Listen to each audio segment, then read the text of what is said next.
সবাই আছি? সবাই জি ম্যাম। আচ্ছা ঠিক আছে, আমি ক্লাস শুরু করি, এরপরে যে জয়েন হবে সেখান থেকে আবার প্রয়োজনে রিপিট করে নেব। আজকে আমরা দেখবো ডাটা ইন্টিগ্রিটি। ঠিক আছে, আমার স্ক্রিনটা আমি শেয়ার করে দিচ্ছি। আমার স্ক্রিন দেখা যাচ্ছে?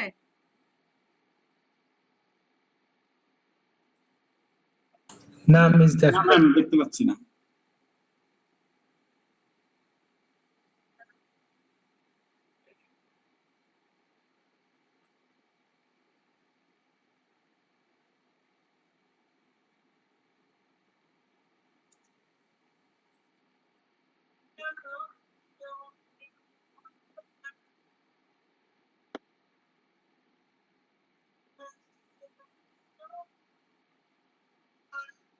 এবার দেখা যাচ্ছে? জি ম্যাম, এবার দেখা যাচ্ছে। আজকে আমরা দেখবো ডেটা ইন্টিগ্রিটি। ডেটা ইন্টিগ্রিটিটা কি? ইন্টিগ্রিটি মানে কি? আপনার ডেটাবেজের ডেটার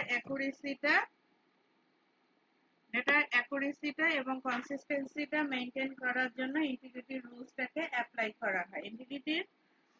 ইন্টিগ্রিটি যদি আমরা বাংলার মিনিং এ আসি, বৈধ ডেটা। ঠিক আছে, যে আমার ডেটাবেজে কোনো ওয়েস্টেজ কোনো ডাটা যাবে না, ইনঅ্যাকুরেট কোনো ডেটা আমি রাখবো না। এই অ্যাকুরেট ডাটা মেইনটেইন করার জন্য আমাদের কিছু ইন্টিগ্রিটি রুলস অ্যাপ্লাই করতে হয়। এসকিউএল সার্ভার ডেটাবেজে এরকম ডেটা ইন্টিগ্রিটি টাইপগুলো রয়েছে চারটা। একটা হলো এন্টিটি ইন্টিগ্রিটি, একটা হলো ডোমেইন ইন্টিগ্রিটি, রেফারেন্সিয়াল ইন্টিগ্রিটি, আর একটি হলো ইউজার ডিফাইন্ড ইন্টিগ্রিটি। ঠিক আছে, এন্টিটি বলতে আমরা কি বুঝি? এন্টিটি বলতে আমরা কি বুঝি, এটা কি আমরা জানি?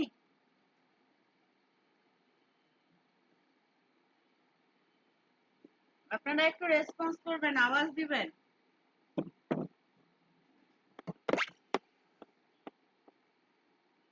না ম্যাম, জানি না। আচ্ছা, আওয়াজ দিবেন। হ্যাঁ, প্রশ্ন করলে একটু রেসপন্স করবেন, তাহলে আমি সেই অনুযায়ী ব্যাখ্যা দিতে পারি।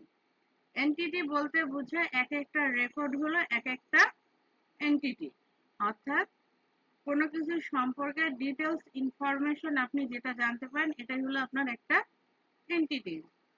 একটা রেকর্ডে একটা পার্সনের যদি রেকর্ড আমরা দেখি, তার নেম, এজ বা তার অ্যাক্টিভিটি সম্পর্কে আমরা ডিটেলস কোথায় পাই? একটা রেকর্ড। এই রেকর্ডটা হলো এন্টিটি। এই রেকর্ডের এন্টিগ্রিটি রুলস অ্যাপ্লাই করা হয়। এই এন্টিটি দিয়ে কি করি আমরা? কোনো ডুপ্লিকেট রেকর্ড যেন আমার ডাটাবেজে না এন্ট্রি হয়। ঠিক আছে, অর্থাৎ আমি ব্যক্তি একজন, আমার নামে যেন একটা রেকর্ডই থাকে, একাধিক রেকর্ড যেন ইনপুট না হয়। একটা অবজেক্টের একটা বিষয় সম্পর্কে একটা মাত্র রেকর্ড থাকবে, একই রেকর্ড যেন ডুপ্লিকেট না হয়। এই ডুপ্লিকেসিটাকে রেস্ট্রিক্টেড করার জন্য আমরা অ্যাপ্লাই করে থাকি এন্টিটি ইন্টিগ্রিটি। ঠিক আছে, এরপরে রয়েছে ডোমেইন ইন্টিগ্রিটি। ডোমেইন ইন্টিগ্রিটি কি? এই ডোমেইন ইন্টিগ্রিটি হলো কি, একইভাবে ভ্যালিড এন্ট্রি। আপনার কলামের মধ্যে আমরা যখন একটা কলাম তৈরি করি বা ফিল্ড তৈরি করি, তখন কি করি? তার টাইপটা ডিফাইন করে দিচ্ছি। তাহলে আমার ওই ডোমেইনটা কি হচ্ছে? ডোমেইনটা টাইপ অনুযায়ী এন্ট্রি হচ্ছে। যে আমার টাইপ যখন আমি বলে দিচ্ছি, নেম কলামের ভ্যালুটা কি হবে? টেক্সট টাইপের হবে। তো সেখানে ইন্টিজার টাইপের কোনো ভ্যালু ঢুকছে না। তার মানে কি, ডোমেইন এন্ট্রিটা যখন আমরা অ্যাপ্লাই করতেছি, তখন কার উপর অ্যাপ্লাই করতেছি? ফিল্ডের উপরে। ফিল্ডের উপরে আমরা ডাটা টাইপ ফরম্যাট যখন দিচ্ছি, তখন সেটাকে বলা হচ্ছে ডোমেইন ইন্টিগ্রিটি।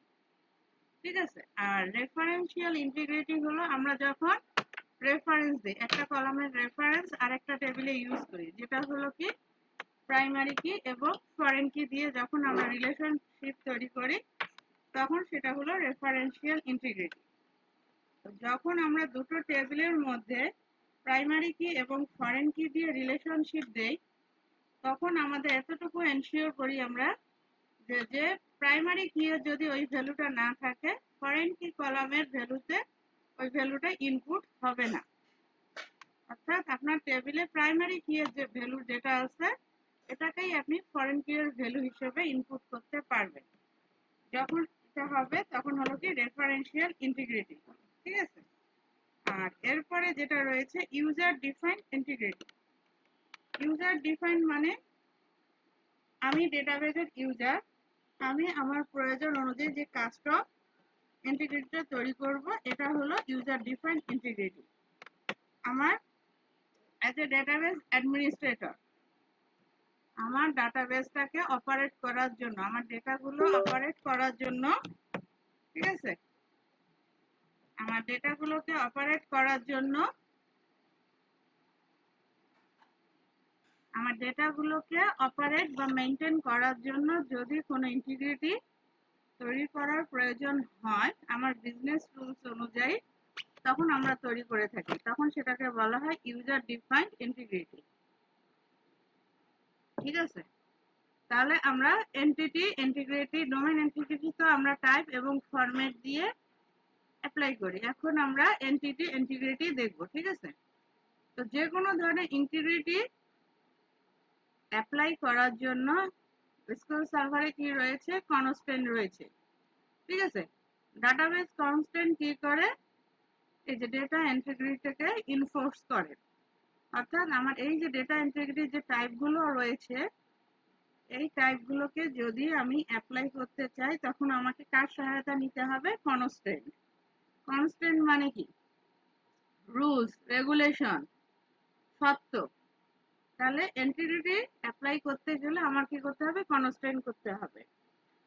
এসকিউএল সার্ভারে এরকম 5টা কনস্ট্যান্ট রয়েছে, প্রাইমারি কি, unique key, foreign key, check constant এবং ডিফল্ট কনস্ট্যান্ট।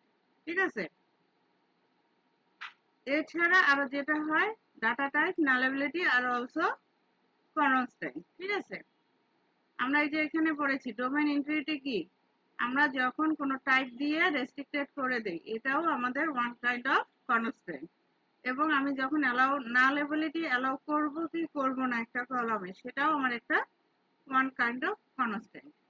ঠিক আছে, তাহলে কনস্ট্যান্ট আমি কিভাবে টেবিলে দেব, সিনট্যাক্সটা কিভাবে আসে, যদি আমি অলরেডি টেবিল তৈরি করে থাকি তাহলে অল্টার মডিফাই করে অ্যাড কনস্ট্যান্ট, আর যদি আমি নতুন দেই তাহলে আমি এখানে ডাইরেক্ট কলামের মধ্যে কনস্ট্যান্টটা অ্যাপ্লাই করে দিতে পারি। ঠিক আছে,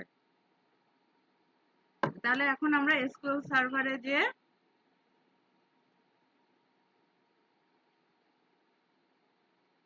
ডিরেক্ট কাজ করব।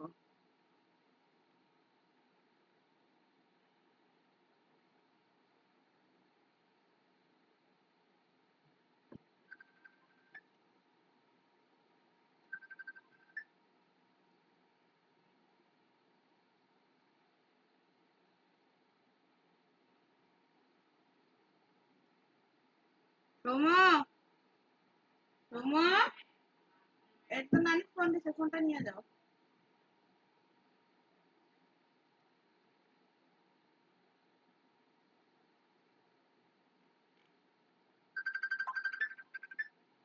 ঠিক আছে,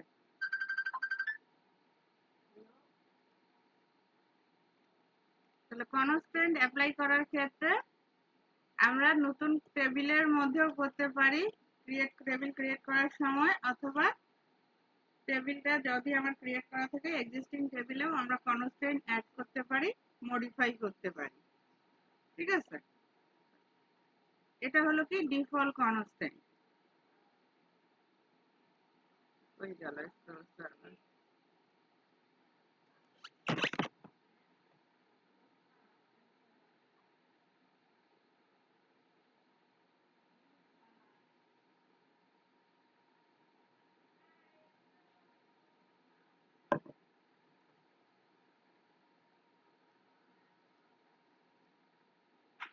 ঠিক আছে, তাহলে আমরা আমাদের সার্ভারের সঙ্গে কানেক্ট হয়ে নিলাম।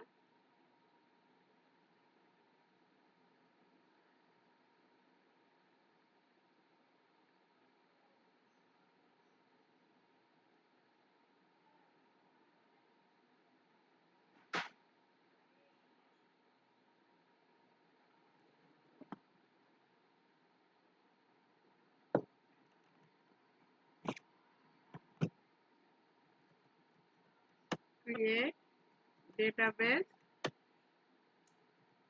এটার নাম দিলাম আমরা ডিবি ক্লাস 2। এটাকে আমি এক্সিকিউট করে দিলাম, তাহলে আমার ডেটাবেসটা তৈরি হয়ে গেল। এরপর আমরা এটাকে কি করব, ইউজ করব। ঠিক আছে, ডেটাবেস তৈরি করার পরের কমান্ড অবশ্যই ইউজ করব, না হলে আমার ডাটাবেস কাজ করবে অন্য কোথাও। ঠিক আছে, তাহলে আমরা এটাকে এক্সিকিউট করে দিলাম। এরপরে আমার কাজ কি, টেবিল ক্রিয়েট করব। ক্রিয়েট টেবিল, টেবিলের নাম। ঠিক আছে, তাহলে আমি ট্রেনি নামে একটা টেবিল করে আমার টেবিল ডেফিনেশনে কি থাকতে হবে, মিনিমাম একটা কলাম ডেফিনেশন। আর কলাম ডেফিনেশনে কি থাকবে, আইডি, কলামের নাম, কলামের ডেটা টাইপ, দুটো ম্যান্ডেটরি। এরপরে আমরা যা দিব এটা হলো অপশনাল, দিলেও হবে না দিলেও হবে। তাহলে আমরা আইডেন্টিটি দিলাম, নেম দিলাম। ঠিক আছে, নেম, আমি এখানে লেন দিয়ে দিলাম, মানুষের লেন, নামের লেন 15 ক্যারেক্টার দিয়ে দিলাম। এরপরে আমরা কি দিব, অ্যাড্রেস দিলাম। ঠিক আছে, তাহলে এই অ্যাড্রেস কোন কি টাইপ হবে, অবশ্যই ভার্কার হবে, 150 দিলাম। এখানে আমি অ্যাপ্লাই করতে চাচ্ছি ডিফল্ট কনস্ট্যান্ট। ডিফল্ট কনস্ট্যান্টটা হলো, যে কনস্ট্যান্টটা হলো আপনার অ্যাজ এ ইউজার কেউ যদি এই কলামের ভ্যালু না দেয়, স্কিপ করে যায়, তখন ডিফল্ট ভ্যালুটা ইনসার্ট হবে। আর যদি কেউ দিয়ে দেয় তখন যা ইনপুট দিবে সেই ইনপুটের ভ্যালুটা ডাটাবেজে যাবে, আদারওয়াইজ ডিফল্ট ভ্যালু যাবে।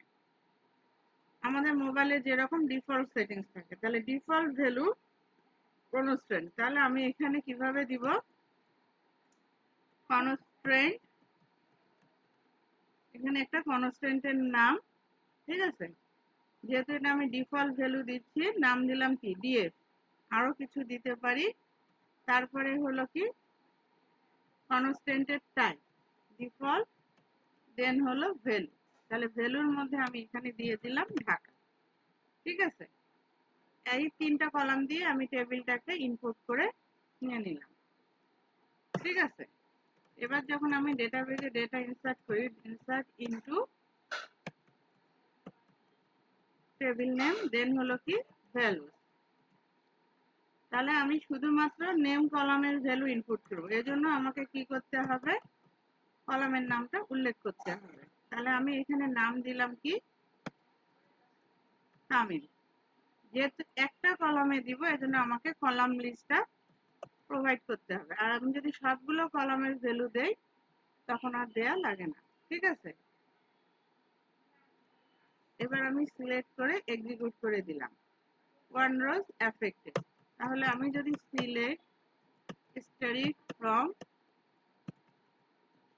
ট্রেইনি দিয়ে দিই, তখন আমি দেখতে পারবো আমার ডাটাবেজে কি ঢুকেছে। ঠিক আছে, যে তামিল ঢুকেছে, যেহেতু আমি অ্যাড্রেসটা স্কিপ করেছি এজন্য টাকাটা ডিফল্ট ভ্যালু ঢুকে গিয়েছে। ঠিক আছে, আমি যদি আরেকটা ইনপুট দেই, নেমের সঙ্গে আমি কি দিলাম, অ্যাড্রেস কলামের ভ্যালু অ্যাড করে দিব। এখানে দিয়ে দিলাম কি, আমার অ্যাড্রেস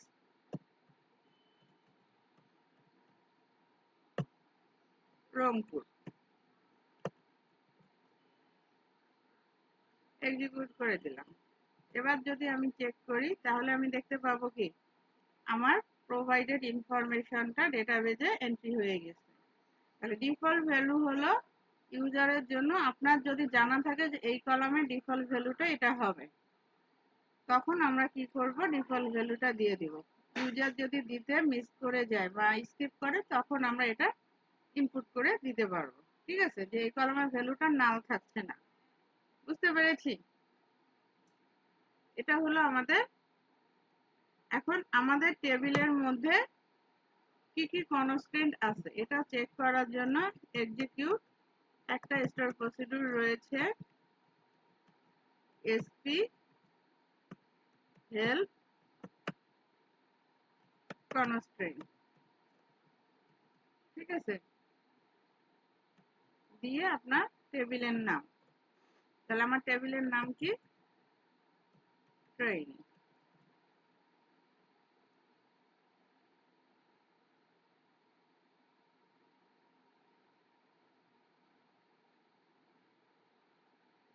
এই এসপি হেল্প কনস্ট্যান্ট হলো বিল্ট ইন স্টোর প্রসিডিউর, যে কি করবে এই টেবিলে যে কনস্ট্যান্ট গুলো আছে তার লিস্টটা আমাদেরকে প্রোভাইড করবে। ঠিক আছে, আচ্ছা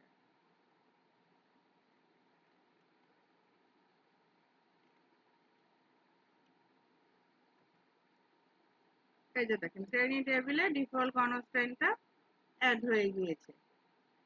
বুঝতে পেরেছি ডিফল্ট কনস্ট্যান্টের বিহেভিয়ার।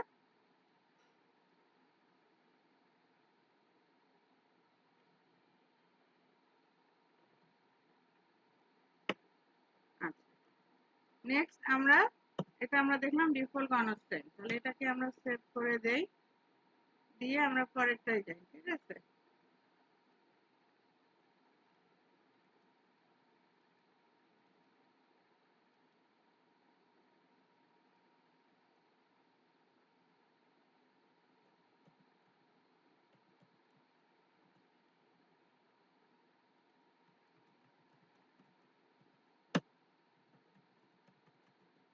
Default constant.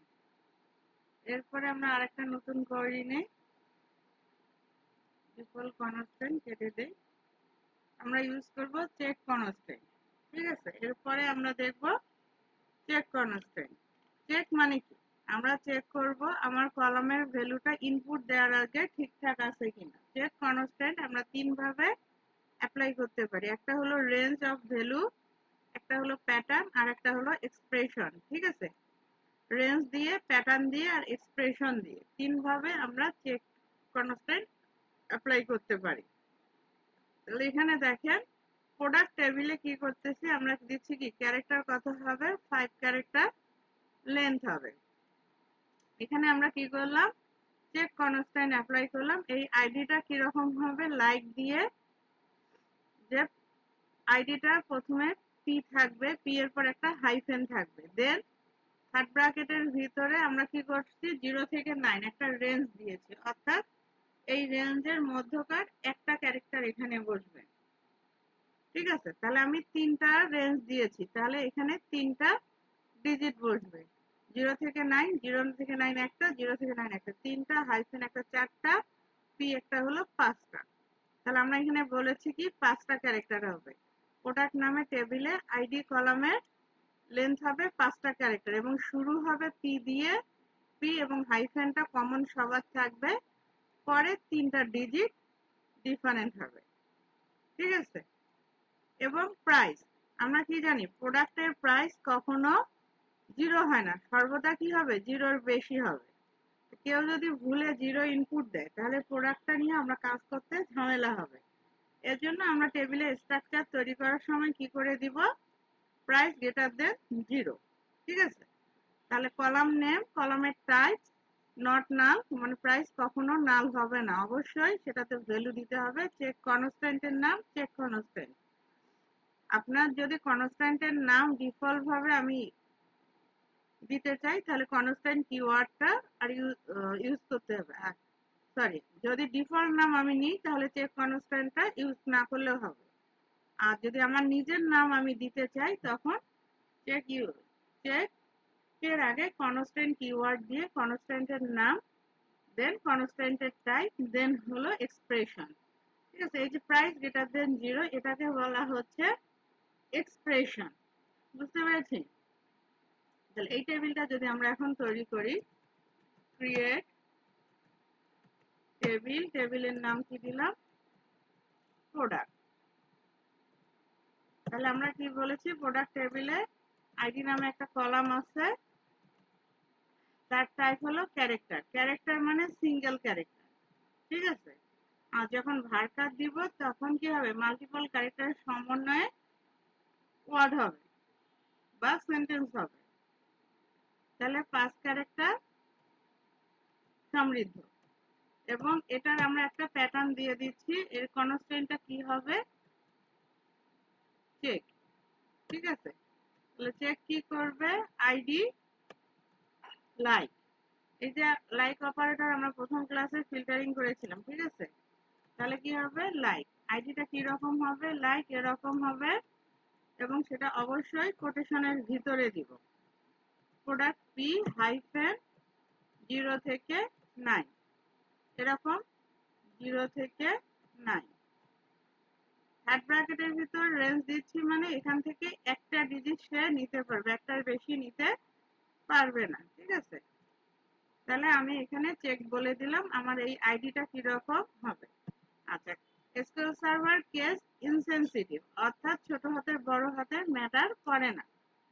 তারপরে দেখার সৌন্দর্যের জন্য একই টাইপে দেওয়া ভালো, এবং নেমিং কনভেনশনের রুলস অনুযায়ী আইডেন্টিফায়ার অলওয়েজ বড় হাতের অক্ষর দিয়ে শুরু করতে হয়। আইডেন্টিফায়ার বলতে একটা কলামকে আইডেন্টিফাই করার জন্য আমরা যেটা ইউজ করি, আইডি নামের কলাম, তাহলে এটা হলো আইডেন্টিফায়ার।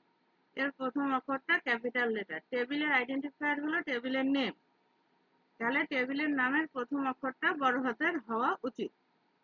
ছোট হাতের দিলেও সমস্যা নেই, কিন্তু রুলস অনুযায়ী বড় হাতের দেয়া শোভনীয়। ঠিক আছে, তাহলে এরপরে আমরা কি দিলাম, প্রোডাক্টের নেম।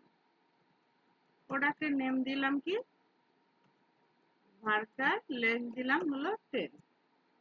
ঠিক আছে, দেন প্রাইস, প্রাইসের ডেটা টাইপ মানি, যেহেতু টাকা পয়সা নিয়ে সেই জন্য কি হবে মানি। তাহলে এখানে আমি কি দিলাম, চেক, কি হবে প্রাইস গ্রেটার দেন 0। ঠিক আছে, আচ্ছা এখানে আরেকটা যেটা বিষয়, যে প্রাইসের ঘরে কখনো নাল অ্যালাউ করব না, সেই জন্য এটা কি দিব, নট নাল। আর এখানে যেহেতু আমি নট নাল দেইনি, তার মানে নেমটা হলো নাল অ্যালাউ করবে। যদি আমি নট নাল অ্যালাউ, নট নাল কথাটি উল্লেখ না করি, তাহলে ডিফল্ট ভাবে কি হবে, সেটাকে সে নালেবল হবে, অর্থাৎ নাল অ্যালাউ করবে। বুঝতে পেরেছি?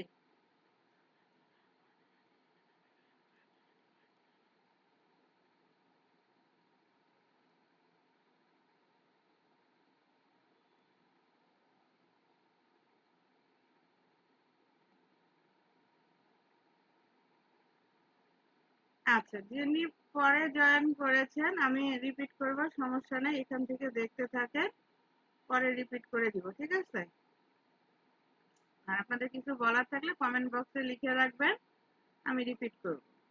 তাহলে আমরা প্রোডাক্ট টেবিলটাতে এখানে চেক কনস্ট্যান্ট দুটো ইউজ করলাম, একটা প্যাটার্ন দিলাম, একটা কি দিলাম, এক্সপ্রেশন দিলাম। এটাকে আমি এক্সিকিউট করে দিলাম। তাহলে এক্সিকিউট করে দেওয়ার পরে কি হলো, এখন এইটাতে যদি আমি কনস্ট্যান্ট চেক করতে চাই, তাহলে এইচপি হেল্প কনস্ট্যান্ট দিয়ে আমার টেবিলের নাম আমি যদি এখানে দিয়ে দিই, তাহলে এই টেবিলে আমার দুটো কনস্ট্যান্ট আমি পেয়ে যাচ্ছি। ঠিক আছে, প্রোডাক্ট টেবিলে যে দুটো constant, check column ID, column হলো প্রাইস। এই যে আমি এর আগে ডিএফ দিয়ে কনস্ট্যান্টের নাম দিয়েছিলাম, এবার নাম দেই, সে ডিফল্ট একটা কনস্ট্যান্টের নাম দিয়ে দিয়েছে। ঠিক আছে, delete expression not applicable, update action not applicable, দুটোতে স্ট্যাটাস কি ইনেবল। কনস্ট্যান্ট কি দুটো এই যে এখানে আমাকে দিয়েছে, প্যাটার্ন দিয়েছে, রেগুলার এক্সপ্রেশন দিয়ে দিয়েছে। ঠিক আছে, এখন আমি এটাকে যদি চেক করতে যাই, টেবিলে কিছু ডাটা দেই, ইনসার্ট ইনটু টেবিল নেম। ঠিক আছে, তাহলে আমি যেহেতু সবগুলো কলামে ভ্যালু দিব, এর জন্য আমি আর কলাম লিস্টটা উল্লেখ করলাম না, ভ্যালুসে যে আমি আইডিটা দিব। আমার সঠিক নিয়ম পি থাকবে, 0 থেকে 9 এর মধ্যে একটা সংখ্যা, 0 থেকে 9 এর মধ্যে একটা সংখ্যা, 0 থেকে 9 এর মধ্যে একটা সংখ্যা নিলাম, এটা হলো আমার ভ্যালিড রেকর্ড। ঠিক আছে, তাহলে আমার আর ইনভ্যালিড রেকর্ড ইনপুট হওয়ার কোনো উপায় নেই। আমি প্রোডাক্টের প্রাইস দিলাম 560 টাকা, এন্ট্রি করলাম, এটা অনায়াসে এন্ট্রি হয়ে যাবে। কিন্তু যদি আমি এখানে পি এর জায়গায় এম দিই, তখন আমার এটা ইনপুট হবে না। ঠিক আছে, যে insert statement conflicted with check constant. ঠিক আছে, চেক কনস্ট্যান্টের আইডিটা দিয়ে বলেছে, এবং ডাটাবেজের নাম, প্রোডাক্ট টেবিলের নাম এবং কলামের নাম সবকিছু উল্লেখ করে আমাকে এরর মেসেজটা দিয়ে দিয়েছে। ঠিক আছে, এটা হলো কি আমার এরর মেসেজ। আমার কি সমস্যা, এই মেসেজটা পড়লেই কিন্তু আমি পেয়ে যাই এবং সেটা থেকে আমি সলিউশন বের করতে পারি। বুঝতে পেরেছি? তাহলে এটা বোঝার সুবিধার্থে আমি এখানে বলে দিতে পারি এটাতে কি আসবে, এরর আসবে। এররটা হলো এটা। এররটাকে আমি কমেন্ট করে আপনাদের বোঝার সুবিধার্থে দিয়ে দিলাম। ক্লিয়ার? এটা আমরা কি দিয়ে চেক করলাম? প্রথম আইডি দিয়ে। এবার যদি আমি প্রাইসটা নিয়ে, প্রাইসে আমরা বলছি কি গ্রেটার দেন 0, তাহলে আমি যদি 0 ইনপুট করি তাও কিন্তু আমাকে সে এরর দিবে। ঠিক আছে? এই যে কমপ্লিট হয়েছে কোথায়, কোন কলামের মধ্যে সে বলে দিয়েছে। আমি বলেছি কি প্রাইস অবশ্যই 0-র বেশি হবে, তাহলে আমার 0 দিলে সে ইনপুট নিবে না। কোনো প্রাইসের প্রাইস কখনো 0 হতে পারে না, প্রোডাক্টের প্রাইস। ঠিক আছে? তাহলে এটাকে এরর আসলো, এররটাকে আমি এখানে ইনপুট করে দিলাম। ঠিক আছে? তাহলে আমরা কমেন্ট করে দিয়ে দিলাম। কমেন্ট বলতে এটা কি এক্সিকিউট হবে না, আমার বোঝার সুবিধার্থে। ক্লিয়ার? আচ্ছা, তাহলে আমরা চেক কনস্ট্যান্ট দেখলাম দুভাবে, একটা এক্সপ্রেশন দিয়ে, একটা হলো প্যাটার্ন দিয়ে।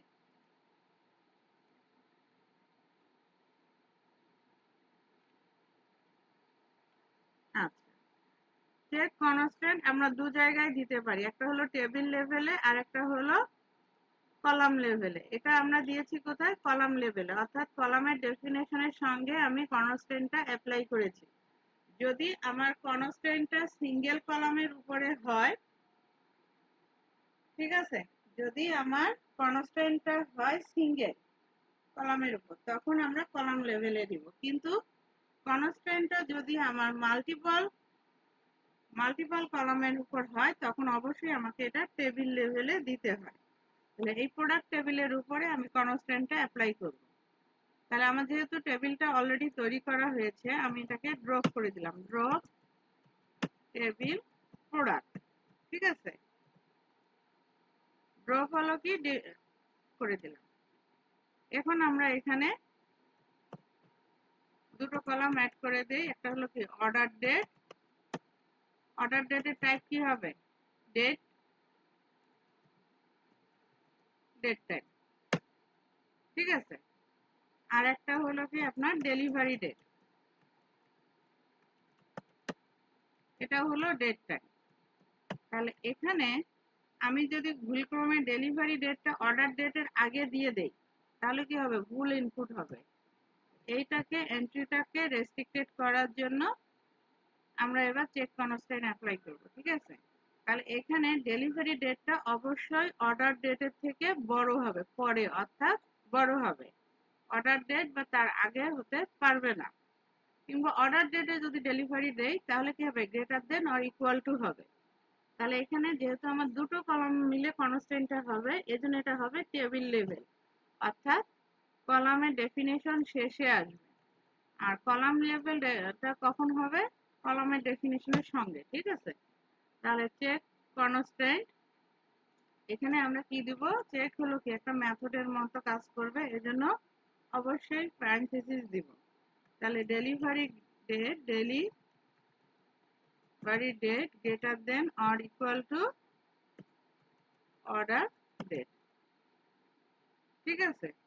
তাহলে আমি এখানে চেক করলাম, এটা এই যে টেবিলের কলামের ডেফিনিশনের পরে দিচ্ছি, এটা হলো কি টেবিল লেভেল। এখানে আমি বলে দিলাম এটা হলো টেবিল লেভেল, আর এ দুটো হলো কলাম লেভেল কনস্ট্যান্ট। ঠিক আছে? এটাকে আমি টেবিলটাকে এক্সিকিউট করে দিলাম। Command completed successfully. কনস্ট্যান্টের লিস্ট দেখার জন্য আমি কি করলাম? স্টোর প্রসিডিউরটাকে এক্সিকিউট করে দিলাম। এখন দেখেন আমার তিনটা কলামের উপর এই যে এখানে সে বলে দিচ্ছে কনস্ট্যান্ট টাইপ হলো টেবিল লেভেল, আর বাকি দুটো হলো কনস্ট্যান্ট টাইপ হলো কি কলাম লেভেল, কনস্ট্যান্টের নাম। ঠিক আছে? এবার যদি আমি ডেটা ইনপুট করতে যাই, ড্রপ, এটাকে আমি কি করলাম? কমেন্ট করে দিলাম, ইনসার্ট ইনটু প্রোডাক্ট ভ্যালুস। তাহলে আমাকে এখানে আরো দুটো কলামের ভ্যালু অ্যাড করতে হবে, একটা হলো অর্ডার ডেট, একটা হলো কি ডেলিভারি ডেট। তাহলে অর্ডার ডেট আমি দিয়ে দিলাম 3/4/2026। আর ডেলিভারি ডেট আমি যদি 3-4-এর পরে দেই তাহলে সে নিবে। তাহলে এটা আমি দিলাম কি 3 মাস 5 তারিখ 3 মাস 5 তারিখ 2026। ঠিক আছে, আমি সিলেক্ট করে এক্সিকিউট করলাম অনরোজ এফেক্টেড। তাহলে আমরা এখন সিলেক্ট করে রেকর্ডটা দেখতে পারি। ঠিক আছে, সিলেক্ট স্টারি ফ্রম, নাম কি দিয়েছিলাম প্রোডাক্ট। তাহলে এটাকে আমি কি করলাম এক্সিকিউট করে দিলাম। ঠিক আছে, তাহলে অর্ডার ডেট এবং ডেলিভারি ডেট ইনপুট হয়েছে। এখন যদি আমি এটাকে রুলসটা ভায়োলেট করি 3 তারিখ 3 মাস 5 তারিখের জায়গায় 1 তারিখ দিলাম, দেখি সে কি করে। ঠিক আছে, তাহলে এই যে দেখেন আমার এররটা চলে আসছে। বুঝতে পেরেছি? তো একেবারে আমাকে ডাটাবেস নেম, টেবিল নেম এবং কলাম নেম ধরে কিন্তু সে বলে দিচ্ছে চেক কনস্ট্যান্ট। আমরা যেরকম কলাম বা টেবিল ড্রপ করতে পারি ঠিক একইভাবে চাইলে আমরা কনস্ট্যান্টটা ড্রপ করে দিতে পারি। যদি আমি কনস্ট্যান্ট ড্রপ করে দেই তাহলে এই ডাটা ইন্টিগ্রিটিটা আর থাকবে না। তাহলে এখন আমরা দেখব কিভাবে কনস্ট্যান্ট ড্রপ করব। ঠিক আছে, ড্রপ কনস্ট্যান্ট। ড্রপটা কিভাবে করব? ড্রপ করা মানে কি টেবিলটাকে মডিফাই করা। তাহলে অল্টার টেবিল, টেবিলের নাম কি আমাদের প্রোডাক্ট। আমি কি করব drop constant CRAINT constant space হবে ড্রপ কনস্ট্যান্ট, কনস্ট্যান্টের নাম। এই যদি কনস্ট্যান্টের নামটা আমরা কপি করে নিয়ে এসে বসাই দিলাম।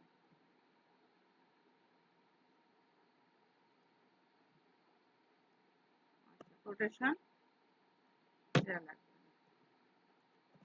ঠিক আছে, তাহলে এটাকে আমি সিলেক্ট করলাম, এক্সিকিউট দিলাম, কমার্স কমপ্লিটেড সাকসেসফুলি। এখন কনস্ট্যান্টটা ড্রপ হয়েছে কিনা এটা আমরা চেক করব। কনস্ট্যান্টে দেখেন আমার অর্ডার ডেটের উপর এই যে ডেলিভারি ডেট এবং অর্ডার ডেটের ডেলিভারি ডেটের কনস্ট্যান্টটা নেই। ঠিক আছে, আমার প্রয়োজন অনুযায়ী আমি কনস্ট্যান্টটাকে ড্রপ করেও দিতে পারি, অ্যাড করেও দিতে পারি। বুঝতে পেরেছি? আবার যদি আমি অ্যাড করতে চাই তাহলে একইভাবে কি করব, অল্টার টেবিল অ্যাড কনস্ট্যান্ট, কনস্ট্যান্টের নাম, এখানে কনস্ট্যান্টের নাম আমি ছোট করে দিয়ে দেই চেক প্রোডাক্ট, দিয়ে কনস্ট্যান্টটা আমি দিয়ে দিব। ঠিক আছে, চেক ডেলিভারি